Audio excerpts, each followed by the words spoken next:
قدر احباب السلام علیکم ورحمۃ اللہ وبرکاتہ۔ فقہ کے نئے درس کے ساتھ آپ کا میزبان سید احمد سعید شاہ کی خدمت میں حاضر ہے۔ گرامی قدر احباب، آج کے درس میں ہم 2 رکعتوں کے بعد کی سنتیں اور سلام پھیرتے وقت کی سنتیں ڈسکس کریں گے۔ گرامی قدر احباب، یاد رکھیں پہلی 2 رکعتوں کی جو بعد والی رکھتے ہیں، یعنی تیسری اور چوتھی رکعت، اگر ظہر کی نماز پڑھ رہے ہیں، عصر کی پڑھ رہے ہیں، مغرب کی تیسری ہو گئی، عشاء کی تیسری اور چوتھی ہو گئی، تو یہ جو تیسری اور چوتھی رکعت ہے نماز کی، اس میں سورہ فاتحہ پڑھنا، یعنی تیسری اور چوتھی رکعت میں یہ سورہ فاتحہ پڑھنا حضور علیہ السلام کی سنت ہے۔ گرامی قدر احباب، اسی طرح آخری قعدہ میں حضور علیہ السلام کی ذات بابرکات پر درود شریف بھیجنا، یہ بھی سنت ہے۔ اور یہ بھی سماعت فرما لیں، حضور علیہ السلام کا فرمان ہے، حضور نے فرمایا جس دعا میں درود شریف پڑھا جاتا ہے وہ خالق کائنات اس کو اجابت جو ہے وہ جلدی عطا کرتی ہے، اس کی قبولیت میں جو ہے وہ کوئی شک باقی نہیں رہتا۔ لیکن کوئی شخص اس کے برعکس جب تک اپنے نبی پر درود نہیں پڑھتا، اس کی دعا ہوا میں معلق رہتی ہے۔ یہ ہم جو نماز میں درود شریف پڑھتے ہیں، اس درود شریف کا پڑھنے کا مقصد یہ ہے کہ اس درود کی برکت سے اللہ ہماری نماز کو قبول فرمائے۔ اس لیے قعدہ اخیرہ میں یہ درود شریف پڑھنا حضور علیہ السلام کی سنت ہے۔ گرامی قدر احباب، اسی طرح درود شریف کے بعد اکثر لوگ قرآنی دعائیں مانگتے ہیں، ربنا آتنا فی الدنیا حسنۃ وفی الآخرۃ حسنۃ وقنا عذاب النار ربنا اغفر لی ولوالدی وللمؤمنین والمؤمنات یوم یقوم الحساب رب ارحمہما۔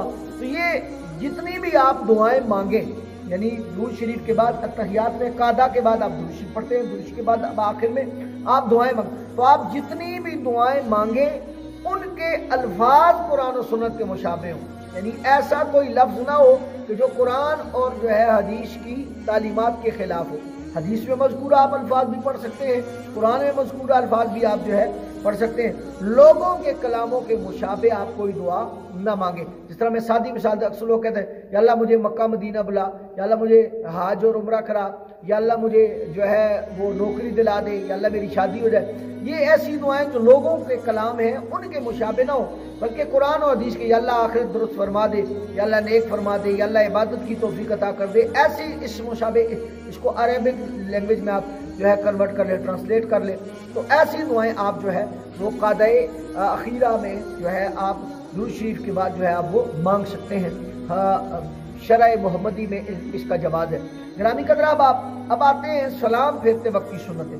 گرامی قدر احباب، یاد رکھیں دونوں سلاموں کے وقت دائیں بائیں منہ پھیرنا، یعنی دائیں وقت آپ جو ہے السلام علیکم ورحمۃ اللہ دائیں طرف منہ، بائیں سلام پھیرتے وقت بائیں طرف منہ پھیرنا، ایسا کرنا حضور کی سنت ہے۔ اسی طرح امام کا دونوں سلاموں میں مردوں، فرشتوں اور نیک جنات کی نیت کرنا، یعنی جب کہتے ہیں نا السلام علیکم ورحمۃ اللہ وبرکاتہ، السلام علیکم ورحمۃ اللہ جب کہے امام، اس کی نیت یہ ہو کہ یا اللہ نیک جنات پر، فرشتوں پر، تمام مردوں پر یا اللہ سلام ہو۔ جب بائیں طرف سلام پھیرے سب کی نیت کرے یا اللہ اس طرف جتنے نیک مرد ہیں، جتنے جنات ہیں، یا اللہ سب پر سلام ہو۔ ایسا کرنا یہ حضور کی سنت ہے۔ اسی طرح امام کی جانب سلام پھیرتے وقت مقتدی کا دیگر لوگوں، فرشتوں اور نیک جنات کے ساتھ ساتھ امام کی نیت بھی کرنا، یعنی جب آپ سلام پھیرتے ہیں، مقتدی سلام پھیرے گا تو وہ جب نیت کرے گا سلام پھیرنے کی تو کہ یا اللہ میرے امام صاحب پہ بھی سلام ہو۔ اس طرح پھیرے گا تو باقی جنات کے ساتھ، جس طرح امام صاحب نے نیک مردوں کو، جنات کو جو ہے کل مخلوقات نیک کو شامل کیا، فرشتوں کو، دیگر لوگوں کو، تو اس کو چاہیے کہ وہ اپنے امام کو بھی جو ہے اس میں شامل کرے۔ اسی طرح تنہا نماز پڑھنے والے کا سلام میں صرف فرشتوں کی نیت کرنا، یعنی جو اکیلا شخص ہے وہ جب سلام پھیرے گا تو یہ نیت کرے گا یا اللہ فرشتوں پر سلام ہو، جب جو ہے وہ بائیں طرف پھیرے گا تو یا اللہ تیرے فرشتوں پر سلام۔ اسی طرح یہ نیت اور زبان سے ادا نہ کرے۔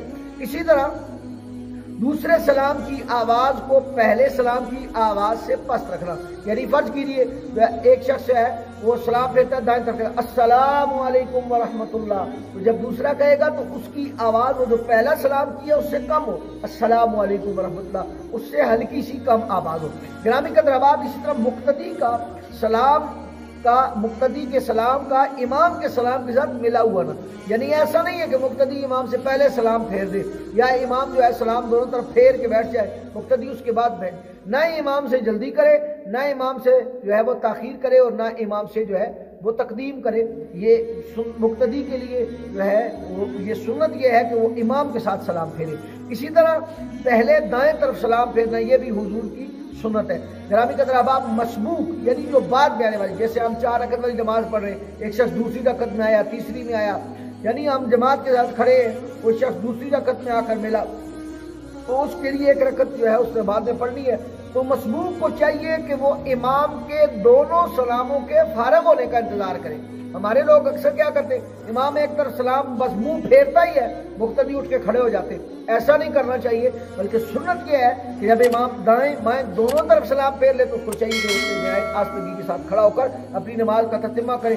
گرامی قدر احباب، یہ تھی نماز کی سنتیں جو آپ کی خدمت میں پیش کی ہیں۔ اللہ مجھے اور آپ کو نیکی کی توفیقات کے ساتھ، سجدوں کی توفیقات کے ساتھ زندہ رکھے۔ السلام علیکم ورحمۃ اللہ وبرکاتہ۔